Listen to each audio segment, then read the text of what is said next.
Kembali bersama Ibu Maria Immaculata Lain SPD dalam pembelajaran agama Katolik kelas 10 SMA. Di sini materi yang akan Ibu bahas adalah gambaran kerajaan Allah pada zaman Yesus. Ini adalah materi dari kompetensi dasar 3.7.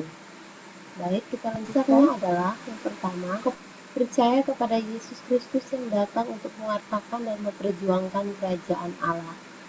Bertanggung jawab untuk ikut mewartakan dan memperjuangkan kerajaan Allah seturut teladan Yesus Kristus. Memahami Yesus Kristus yang datang untuk mewartakan dan memperjuangkan kerajaan Allah. Yang terakhir, melakukan aktivitas, misalnya menuliskan refleksi, puisi, doa tentang Yesus Kristus yang datang untuk mewartakan dan memperjuangkan kerajaan Allah. Ini adalah yang pertama, anak-anak dapat menjelaskan makna kerinduan masyarakat tentang masa depan yang diharapkannya terkait dengan latar belakang masyarakat yang bersangkutan. Yang kedua, dapat menjelaskan berbagai paham kerajaan Allah yang berkembang pada masyarakat Yahudi pada zaman Yesus, serta faktor-faktor yang melatar belakanginya. Kemudian yang ketiga, dapat menjelaskan gagasan pokok tentang kerajaan Allah yang diwartakan semasa hidupnya. Dan ini kita mulai dengan berdoa. Mari anak-anakku, siapkan hatimu untuk kita berdoa.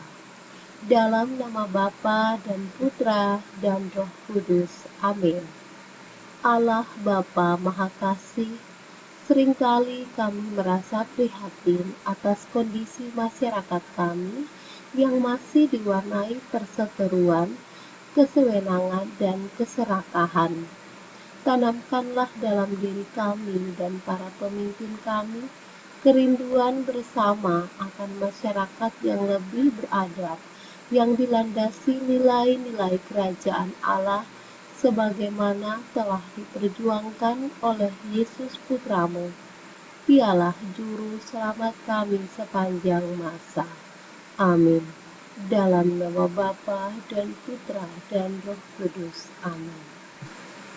Marilah kita masuk dalam langkah pertama. Yang pertama adalah menggali berbagai gambaran masyarakat tentang masa depan. Masyarakat, ya, dalam kalangan masyarakat, gambaran masyarakat itu misalnya ada buruh, pedagang kaki lima, atau buruh pelabuhan, PNS, pejabat, ya, DPR, remaja, dan lain-lain, ya. Ini gambaran dalam masyarakat pada umumnya. Dan kita lihat di sini ada damai, adil, sejahtera, makmur, bahagia, dan seterusnya. Dalam kehidupan masyarakat, tentu setiap orang itu membutuhkan kedamaian, keadilan, kesejahteraan, makmur juga, dan bahagia. Nah, begitu pun juga dengan buruh. Para buruh ini merindukan kedamaian, keadilan, sejahtera, makmur, dan juga bahagia. Begitupun dengan pedagang kaki lima, buruh pelabuhan, juga PNS, pejabat, DPR, remaja, dan lain-lain. Namun ada persoalan, ya, di balik ini. Persoalannya apa? Ya, ini persoalannya menjadi tanda tanya. Dalam kehidupan masyarakat itu seringkali, misalnya saja seorang yang ingin, ya, memperoleh jabatan di dalam kepemimpinan daerah, dia pasti harus mendapatkan dukungan suara. Nah, dia pasti mencari suara-suara itu lewat kalangan masyarakat yang ada, baik buruh, pedagang kaki lima, buruh pelabuhan, bahkan PNS, pejabat lainnya, semua orang, ya, dengan janji-janji yang dia berikan. Namun ketika dia sudah menjadi seorang, misalnya DPR, atau menjadi pejabat pemerintahan daerah, bupati misalnya, apakah setelah itu dia mengingat janji-janjinya? Apakah setelah itu dia melaksanakan setiap janji yang telah dia sebutkan untuk mensejahterakan, memberikan keadilan, kemakmuran dan kebahagiaan kepada masyarakat. Ini menjadi sebuah persoalan dan juga menjadi tanda tanya besar. Sehingga masyarakat itu bertanya-tanya ketika belum menjabat sebagai misalnya bupati atau DPR, itu sudah memberikan janji harapan kepada masyarakat. Namun setelah sudah menjabat tidak ada yang terjadi atau tidak ada realitasnya nggak ada. Jadi ini menjadi sebuah keprihatinan bahwa masyarakat bisa dibilang tertipu. Untuk itu mereka membutuhkan seorang penyelamat atau penolong atau pemberi solusi. Nah, ini menjadi sebuah gambaran di dalam masyarakat tentang masa depan, bahwa dalam kehidupan masyarakat itu orang membutuhkan yang namanya kedamaian, keadilan, kesejahteraan, makmur, dan juga bahagia. Nah, dengan adanya penyelamat bisa menolong mereka membawa kedamaian, membawa keadilan, membawa kesejahteraan. Itu yang seperti apa?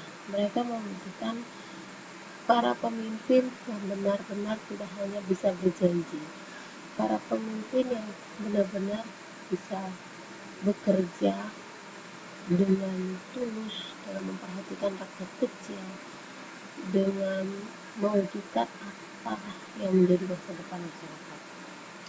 Nah, supaya dalam kehidupan ini tidak menjadi sebuah pertanyaan atau persoalan dalam kehidupan bermasyarakat, sehingga masyarakat bisa mencapai kedamaian tersebut atau keadilan, kesejahteraan, makmuran, kebahagiaan yang menjadi masa depan setiap orang dalam kehidupan. Lalu kita lanjutkan. Kedua adalah marilah kita mendalami pengertian Yesus tentang kerajaan Allah dalam konteks masyarakat Yahudi pada zamannya. Peta Palestina. Silakan anak-anakku membuka kitab suci ya di bagian belakang itu, dan kalian juga melihat serta mengamati peta Palestina pada zaman Yesus. Ya, coba kita lihat di sini ada petanya. Ya, di sini kamu bisa melihat di mana Yerusalem, Bethlehem, Yeriko, kemudian Israel, Nazaret, Tiberias, ya di situ ada Sungai Yordan. Nah, seperti ini ya peta dari Israel, kita bisa melihat lebih jelas. Kita lanjutkan. Ya. Latar belakang kehidupan masyarakat pada zaman Yesus. Nah, di sini ada keadaan ekonomi, geografis, lalu keadaan ekonomi, keadaan sosial budaya, dan juga keadaan politik dan juga religius agama ya. Nah, kita lihat satu persatu. Tapi sebelumnya kita lihat bahwa Palestina itu pada zaman Yesus terbagi menjadi, dalam keadaan geografis Palestina pada zaman Yesus terbagi menjadi 3 ya. Nah, di sini pada abad pertama Masehi, tanah Israel itu secara resmi disebut Yudea.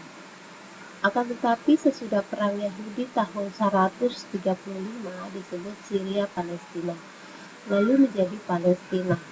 Nah, kita lihat di sini ada Yudea atau Palestina Selatan, kemudian Samaria, ini Palestina Tengah, berikutnya adalah Galilea, itu Palestina Utara. Jadi Palestina ini dibagi menjadi 3 wilayah besar. Yang pertama Yudea, Palestina Selatan, Palestina Tengah atau Samaria, dan juga Palestina Utara, Galilea. Wilayah Yudea itu terletak di Palestina Selatan. Nah, dan merupakan daerah pegunungan yang terletak di sekitar Yerusalem dan Bait Allah. Lahan daerah ini gersang dan kering. Di sini dibudidayakan buah zaitun dan lain-lain. Sedangkan peternakan kambing dan domba merupakan kegiatan yang tersebar luas. Ya, bisa lihat di situ ada gambarnya, merupakan tanah yang cukup kering, gersang, namun di sini juga bisa tumbuh ya pohon zaitun. Itu kalau bisa lihat ada pohon zaitun ya. Bisa kita dengar ya sebagai ini buah anggur ya. Lanjut. Keadaan ekonomi. Kita lihat keadaan ekonomi penduduk Palestina pada zaman Yesus itu berjumlah kurang lebih 500.000 jiwa dan penduduk kota Yerusalem 300.000 jiwa. Dari jumlah penduduk itu terdapat 18.000 orang imam dan Lewi, 6.000 orang Farisi, dan 4.000 orang Eseni. Dengan keluarga mereka, kelompok-kelompok tersebut mencakup 20% dari seluruh penduduk. Penduduk desa umumnya memiliki lahan-lahan kecil pertanian. Sebagian besar tanah dikuasai oleh para tuan tanah yang tinggal di kota. Lahan-lahan itu digunakan untuk menanam gandum, jagung, dan peternakan yang besar. Nah, rakyat kebanyakan menjadi penggarap atau gembala. Selain para petani dan gembala, masih terdapat pengrajin-pengrajin kecil yang umumnya melakukan perdagangan dengan sistem barter. Lanjutkan. Di kota-kota terdapat 3 sektor ekonomi. Pertama, para pengrajin tekstil, makanan, wangi-wangian, dan perhiasan. Kemudian yang kedua, mereka yang bekerja di bidang konstruksi. Yang ketiga adalah para pedagang, baik yang besar maupun kecil. Sebagian besar penduduk Palestina adalah rakyat kecil yang keadaan ekonominya cukup parah karena penghasilan mereka terlalu kecil. Situasi seperti itu masih diperparah lagi dengan beban berbagai pajak dan pungutan untuk pemerintah, untuk angkatan perang Romawi, untuk para aristokrat setempat, dan untuk bait Allah. Konon pajak dan pungutan itu mencapai 40% dari penghasilan rakyat. Bayangkan saja penghasilan mereka berapa, kemudian nanti ambil 40% untuk pajak. Nah, apakah rakyat tidak semakin menjadi menderita atau miskin ya? Lihat sini ada keluarga yang hidupnya agak susah ya, sulit, namun mereka tetap bahagia. Baik, kita lanjutkan. Keadaan politik. 6 abad sebelum Yesus, Palestina selalu berada di bawah penjajahan kerajaan Persia, yaitu tahun 538 sampai 332 sebelum Masehi. Lalu Yunani 332 sampai 62 atau 50 sebelum Masehi. Dan Kekaisaran Romawi 62 sampai 50 sebelum Masehi sampai zaman Kekristenan sesudah Masehi. Secara internal, masyarakat Palestina dikuasai oleh raja-raja dan pejabat-pejabat boneka yang ditunjuk oleh penguasa Roma. Dan samping pejabat-pejabat boneka ini, masih ada tuan-tuan tanah yang kaya raya dan kaum rohaniawan kelas tinggi yang suka menindas rakyat demi kepentingan dan kehidupan mereka. Golongan-golongan ini senantiasa memihak penjajah supaya mereka tidak kehilangan hak istimewa dan nama baik di mata penjajah. Karena penguasa Roma memiliki kekuasaan untuk mencabut hak milik seseorang. Struktur kekuasaan dapat digambarkan secara piramidal dengan puncak kekuasaan politik adalah prokurator Yudea atau mereka disebut ia harus orang Romawi ya, dan berwenang menunjuk imam agung yang dipilih dari 4 kalangan keluarga yang mempunyai pengaruh di dalam masyarakat waktu itu. Di Yudea, imam agung berperan secara politis sebagai raja selain sebagai pemimpin agama. Di Galilea, kekuasaan dipegang oleh Raja Herodes Antipas yang juga disebut sebagai Raja Boneka Roma. Selain itu, ada pejabat-pejabat yang menjadi perantara yang ditunjuk langsung oleh penguasa Romawi dan pada umumnya diambil dari kalangan sesepuh Sanhedrin atau majelis atau masyarakat mahkamah agama, serta majelis rendah yang diambil dari kelas bawah. Nah, kita bisa lihat di sini.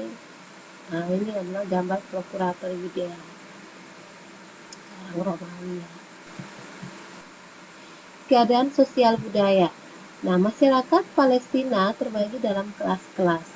Di daerah pedesaan terdapat 3 kelas, yaitu tuan tanah, pemilik tanah kecil dan pengrajin, kaum buruh, dan budak. Di daerah perkotaan terdapat 3 lapisan juga. Lapisan yang tertinggi yaitu kaum aristokrat yang terdiri atas para imam, pedagang-pedagang besar, dan pejabat-pejabat tinggi.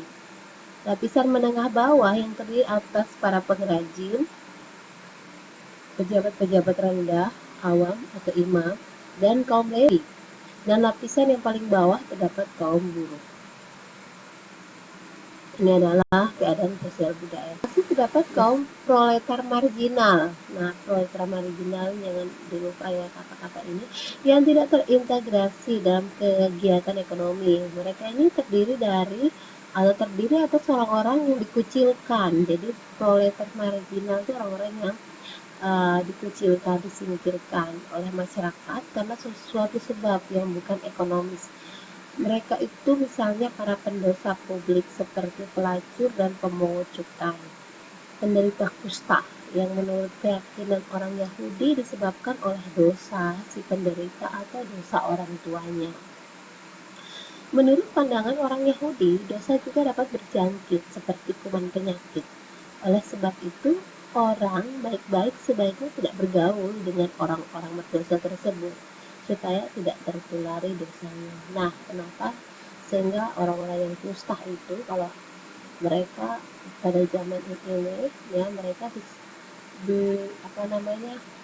ditempatkan di sebuah lembah yang jauh dari tempat orang-orang yang sehat. Nah, lembah ini mereka tinggal di situ dengan kaki mereka itu diberilah bel atau lonceng, sehingga ketika mereka berjalan orang tahu bahwa itu adalah orang kusta yang sedang lewat akan datang. Ya, itu mereka disingkirkan di sebuah lembah-lembah kusta. Ya. Selain kelas-kelas sosial di atas, pada masyarakat Palestina terdapat pula berbagai diskriminasi, antara lain diskriminasi rasial, diskriminasi seksual atau perendahan martabat perempuan, diskriminasi dalam pekerjaan, diskriminasi terhadap anak-anak, dan diskriminasi juga terhadap orang yang menderita. Dengan demikian dapat dikatakan bahwa kebanyakan rakyat Palestina pada zaman Yesus sangat tertindas, baik secara politik, sosial, ekonomi, maupun religius keagamannya. Oleh karena itu, kita perlu menyadari mengapa orang Yahudi kebanyakan sangat mendambakan kedatangan Sang Pembebas yang mereka beri gelar Mesias. Ini ya, sebuah gambar keprihatinan di rakyat Palestina. Terus kita lanjut. Untuk segi religius keagamaan, di sini ada hukum Taurat. Hukum Taurat ini sangat mewarnai hidup religius orang-orang Yahudi. Kaum Farisi dan para imam berusaha menjaga warisan dan jati diri Yahudi. Mereka menyoroti ketaatan pada setiap pasal hukum bagi mereka. Menjadi umat Allah berarti ketaatan yang tepat pada setiap detail atau detail hukum.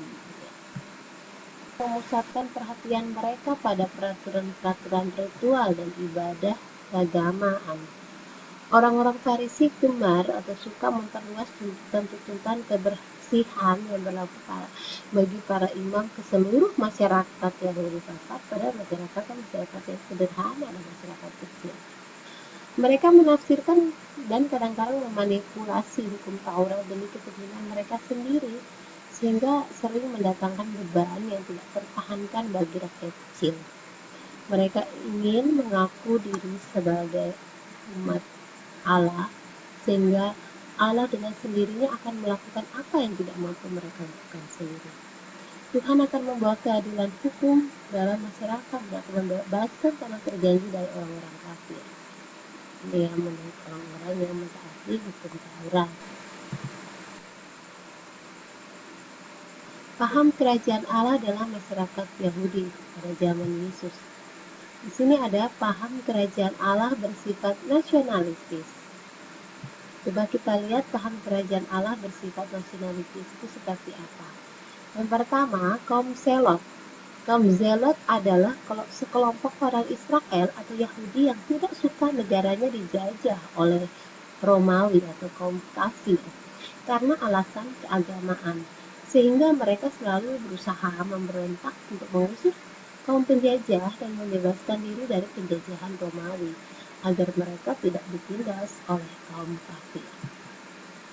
Mereka memiliki harapan bahwa perjuangan mereka akan memperoleh kemenangan dengan kedatangan Sang Mesias yang akan mewujudkan kerajaan Allah, yaitu kerajaan Israel yang merdeka dan bebas dari penjajahan Romawi, bebas dari penjajahan kaum kafir. Yang kedua adalah paham kerajaan Allah bersifat apokaliptik. Apa itu apokaliptik? Nah, di sini pertama, kelompok ini adalah orang-orang yang amat menantikan datangnya akhir zaman untuk memahami zaman yang sudah rusak ini, sehingga muncullah zaman baru. Nah, aliran ini percaya akan datangnya penghakiman Allah yang sudah dekat, karena dunia ini sudah jahat dan akan digantikan oleh dunia baru. Penghakiman itu akan dilaksanakan oleh Allah melalui utusannya, yaitu Mesias. Dalam dunia baru itu, yang hidupnya baik akan dianugerahi berkat, dan yang hidupnya jahat akan dihukum. Nah, menurut mereka juga bahwa kerajaan Allah adalah sebuah kenyataan yang akan menjadi kenyataan pada akhir zaman. Dunia ini atau zaman ini sudah terlalu jahat dan gelap. Setelah zaman yang jahat ini lenyap, dibinasakan oleh Allah, maka kerajaan Allah akan menjadi kenyataan di bumi. Selanjutnya langit dan bumi baru dijanjikan Allah akan muncul. Nah, ini menurut paham kerajaan Allah yang bersifat apokaliptik. Bahwa para rabi adalah sekelompok orang Israel yang berkedudukan sebagai pengajar atau guru. Menurut mereka, Allah sekarang sudah meraja secara hukum, sedangkan di akhir zaman Allah akan menyatakan kekuasaannya sebagai Raja semesta alam dengan menghakimi segala bangsa. Bangsa Israel dikuasai oleh orang-orang kafir, ya, atau dijajah oleh bangsa Romawi yang dianggap kafir akibat dari dosa-dosanya. Jika bangsa Israel melaksanakan hukum Taurat dengan benar, maka penjajah akan mendapat dikalahkan. Oleh karena itu, mereka yang sekarang taat pada hukum Taurat sudah menjadi warga kerajaan Allah. Tetapi jika tidak melaksanakan hukum Taurat, maka bangsa Israel akan terus dijajah dan diperintah oleh kaum kafir. Demikian paham tentang kerajaan Allah yang dimiliki oleh beberapa kaum atau kelompok yang kuat dan sangat saat itu berpengaruh dalam kebudayaan Israel. Setelah kita sudah mendalami tadi, coba sekarang kita melakukan pendalaman kitab suci. Marilah kalian bisa membuka kitab suci kalian dan dilihat dari Injil Lukas pasal 10 ayat 1 sampai 11. Di sini Yesus mengutus 70 murid. Silakan dibaca bacaan ini. Yesus mengutus 70 murid. Ya, kalau kamu sudah membacanya, di sini ada beberapa. Yang pertama, siapa Yesus berkaitan dengan kerajaan Allah. Kemudian yang kedua, dengan cara apa kerajaan Allah harus disambut. Ketiga, apa peranan para murid Yesus berkaitan dengan perjuangan Yesus mewartakan dan mewujudkan kerajaan Allah. Yang keempat, kapan kerajaan Allah akan terwujud? Apa tanda-tandanya? Apa yang akan terjadi pada saat kerajaan Allah itu diwujudkan? Nah, itu tempat pertanyaan. Silakan kamu kerjakan. Nanti kamu bisa memahami tentang kerajaan Allah, gambaran pada zaman Yesus. Nah, paham kerajaan Allah dalam pewartaan Yesus. Di sini mewartakan mewujudkan kerajaan Allah merupakan misi kedatangan Yesus ke dunia, ya. Berkali-kali Yesus menegaskan bahwa kerajaan Allah sudah dekat. Nah, dalam pewartaannya Yesus menekankan bahwa kerajaan Allah adalah situasi, ya. Kerajaan Allah adalah situasi di mana Allah merajai hidup manusia. Sekali lagi diulang, kerajaan Allah adalah situasi di mana Allah merajai hidup manusia. Nah, Allah meraja terutama dalam diri Yesus, terutama juga melalui sabda dan tindakannya, dan akan mencapai kepenuhannya pada akhir zaman. Sabda dan perbuatan Yesus menyatakan bahwa kerajaan Allah sudah datang. Ini kerajaan Allah ada 4 bagian penting, bahwa yang pertama Allah yang meraja, ya. Allah meraja. Situasi di mana Allah meraja itu kerajaan. Yang kedua, kerajaan Allah yang diwartakan Yesus. Jadi Yesus mewartakan kerajaan Allah. Dan yang ketiga, kerajaan Allah mencapai kepenuhan pada akhir zaman ya. Dan yang keempat, kerajaan Allah adalah kabar masa depan dunia, ya, kabar gembira gitu ya kerajaan Allah itu. Nah, perjuangan Yesus itu belum selesai. Yesus memberi tugas kepada para pengikutnya untuk melanjutkan perjuangan itu agar Allah sungguh-sungguh meraja. Langkah ketiga, menghayati paham kerajaan Allah yang diwartakan Yesus. Nah, supaya kamu bisa menghayati kerajaan Allah yang diwartakan Yesus, silakan kamu membuat niat yang akan dilakukan dalam upaya turut ambil bagian dalam mewujudkan cita-cita masa depan masyarakat yang lebih baik. Apa niat kamu dalam mewujudkan kerajaan Allah itu ya?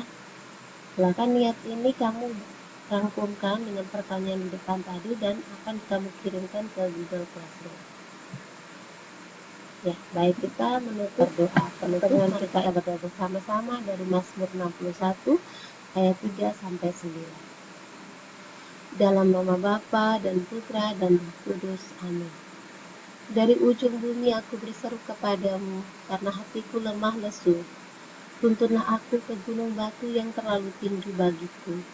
Sungguh engkau telah menjadi tempat perlindunganku, menara yang kuat terhadap musuh. Biarlah aku menumpang di dalam kemahmu untuk selama-lamanya. Biarlah aku berlindung dalam naungan sayapmu. Sungguh engkau ya Allah telah mendengarkan nazarku, telah memenuhi permintaan orang-orang yang takut akan namamu. Raja, tahun-tahun hidupnya kiranya sampai turun-temurun. Kiranya ia bersemayam di hadapan Allah selama-lamanya. Entahkanlah kasih setia dan kebenaran menjaga dia. Maka aku hendak memasyurkan namamu untuk selamanya, sedang aku membayar nasarku hari demi hari. Amin. Kemuliaan kepada Bapa dan Putra dan Roh Kudus, seperti pada permulaan, sekarang, selalu, dan sepanjang segala abad. Amin. Dalam nama Bapa dan Putra dan Roh Kudus. Amin.